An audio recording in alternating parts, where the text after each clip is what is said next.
All right, guys, so here we are at Izzies Pond, and I'm joined by Greg, Angel, and of course the amazing Izzie, the inspiration for this entire place. And Greg, I know a little bit about starting something out of a passion. You don't have anything to start with, but that burning in your heart that says, I want to do this. And tell me a little bit about how Izzies Pond got started, because this place is amazing. Well, thank you.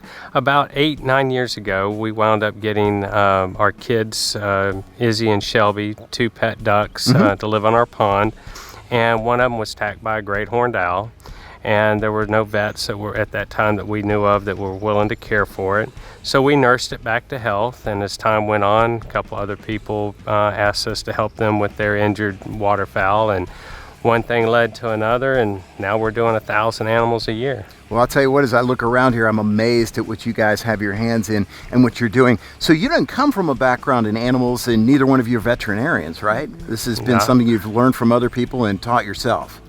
Pretty much, yes. A lot of hands-on training, a lot of mentoring from other rehabbers who've been in it for some time. So that brings me to my next question. And my next question is, why is it so important to do this right? I mean, not only from the permitting standpoint, but as you said, from learning from experts. Well, all our animals that are wildlife, our initial intent is to rehab and release back into nature. So one of the key critical things to do is to make sure the animals aren't habituated to people. And that's where a lot of people go wrong. They spend too much time with it.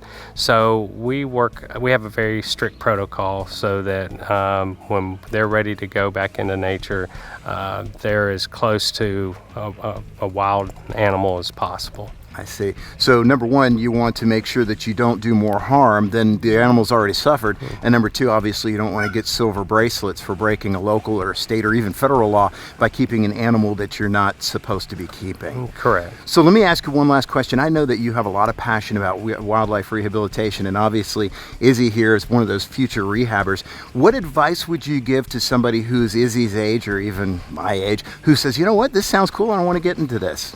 Well, one of the things that's really important is finding somebody that you can mentor under, somebody who has educational programs at their facilities. That's one of the things that we're putting into place here at Izzies Pond, various summer programs and educational programs, and we'll also be going to the local schools and businesses and stuff promoting these animals. Awesome. So there it is, guys. If you're interested in wildlife rehab, first of all, get trained. Second, be official when you do it. Now we're going to go walk around this place and take a look at all the amazing stuff that they do for these incredible animals around here. So let's check it out.